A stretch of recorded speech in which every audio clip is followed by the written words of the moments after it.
Japan की धरती पर उत्तर प्रदेश की दस्तक। उत्तर प्रदेश के मुख्यमंत्री योगी आदित्यनाथ पहुंच चुके हैं जापान और सीधा एंट्री राजधानी टोक्यो में। क्या है मिशन निवेश विकास और यूपी को ग्लोबल पावर बनाना। बुधवार को यूपी इन्वेस्टमेंट रोड शो में सीएम योगी ने जापानी निवेशकों से सीधी बातचीत की, साफ संदेश दिया उत्तर प्रदेश में जितनी चुनौतियां हैं उतनी ही अपार संभावनाएं भी हैं। उन्होंने जापानी उद्योगपतियों को खुला न्योता दिया, आइए यूपी सुरक्षित माहौल में निवेश करिए, अपने कारोबार को नई ऊंचाइयों तक ले जाइए। सीएम योगी ने कहा नरेंद्र मोदी के नेतृत्व में भारत जापान रिश्ते पहले से कहीं ज्यादा मजबूत हुए हैं और अब यूपी तैयार है इस रिश्ते को नई रफ्तार देने के लिए।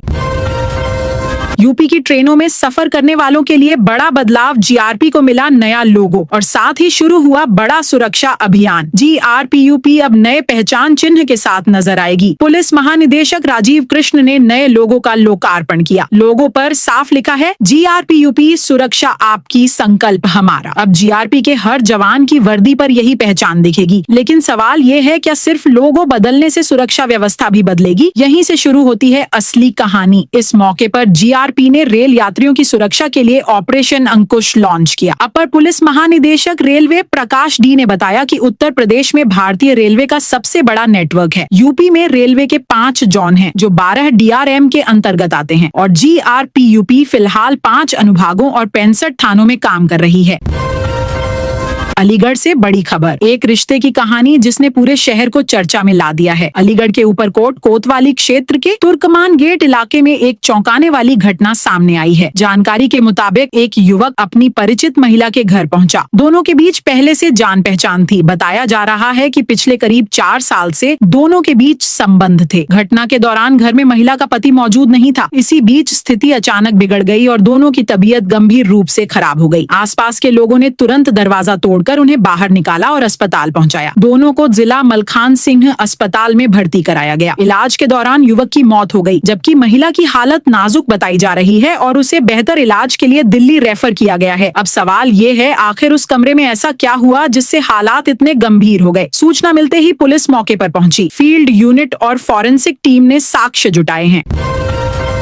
सिर्फ एक झटका और सब खत्म। लखनऊ में पूर्वांचल एक्सप्रेसवे पर डबल डेकर बस पलट गई। हादसे में 5 लोगों की मौत और 45 लोग घायल हो गए। 28 घायलों को एसजीपीजीआई के एपेक्स ट्रॉमा सेंटर भेजा गया। इनमें 7 बच्चे, 12 पुरुष और 9 महिलाएं शामिल हैं। हादसे के बाद के फोटो वीडियो सामने आए। वीडियो में दिख रहा है कि क्रेन से बस को सीधा करते ही खिड़कियों से शव सड़क पर गिर गए। सड़क पर चारों ओर खून फैल गया। बस सीधी होने के बाद भी कुछ घायल और मृत यात्री खिड़कियों से लटके रहे। तस्वीरों में कई यात्रियों के हाथ पैर शरीर से अलग दिखाई दे रहे हैं। बस लुधियाना, पंजाब से मोतिहारी, बिहार जा रही थी। हादसे के वक्त बस की रफ्तार 80 किलोमीटर प्रति घंटे से ज्यादा बताई जा रही है। बस पलटते ही अफरा तफरी मच गई। ड्राइवर और क्लीनर बस छोड़कर भाग गए। सूचना पर पहुंची पुलिस ने बचाव कार्य शुरू किया। क्रेन की मदद से बस को सीधा कर टोल प्लाजा तक ले जाया गया। पुलिस ने सफाई कर्मियों से डेक पर लगे खून को साफ कराया। बस नंबर और ड्राइवर के खिलाफ मुकदमा दर्ज किया गया है। ड्राइवर सोमपाल हरियाणा के पानीपत जिले के नौलथा का रहने वाला है। अब बड़ा सवाल, हादसा कैसे हुआ? कुछ यात्रियों का दावा ड्राइवर ने ढाबे पर शराब पी थी। दूसरी ओर कुछ का कहना उसे झपकी आ गई थी। ड्राइवर सोमपाल हरियाणा के पानीपत जिले के नौलथा का रहने वाला है। बस नंबर और ड्राइवर के खिलाफ मुकदमा दर्ज हो चुका है। जांच जारी है।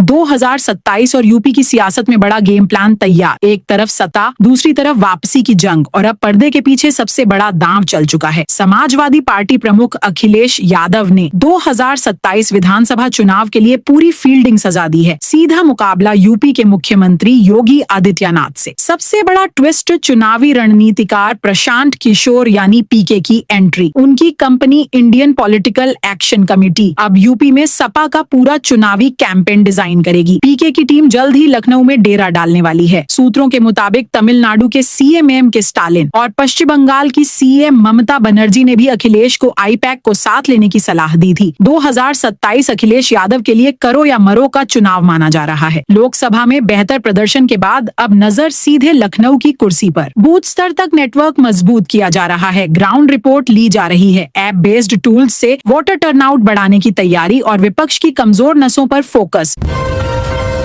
2027 से पहले यूपी की सियासत में नई एंट्री, नाम छोटा संदेश बड़ा और दावा बड़ी लड़ाई का। यूपी की राजनीति में अब एक नई पार्टी उतर चुकी है, राम। वृंदावन की धरती से सस्पेंडेड पीसीएस अफसर अलंकार अग्निहोत्री ने नई पार्टी राष्ट्रीय अधिकार मोर्चा यानी रैम का ऐलान कर दिया है। समर्थकों की मौजूदगी में इस पार्टी का नाम जारी हुआ और चुनावी प्रतीक भी सामने आया। सबसे ज्यादा चर्चा किस बात की? झंडे में दिखा भगवान श्री राम का धनुष और भगवान श्री कृष्ण की बांसुरी। साफ संदेश, पार्टी खुद को सांस्कृतिक और सिद्धांत आधारित राजनीति से जोड़ रही है। ऐलान भी कहीं और नहीं, धार्मिक नगरी वृंदावन से। सवाल ये है, क्या ये नई पार्टी वोट बैंक में सेंध लगाएगी या सिर्फ संदेश की राजनीति तक सीमित रहेगी?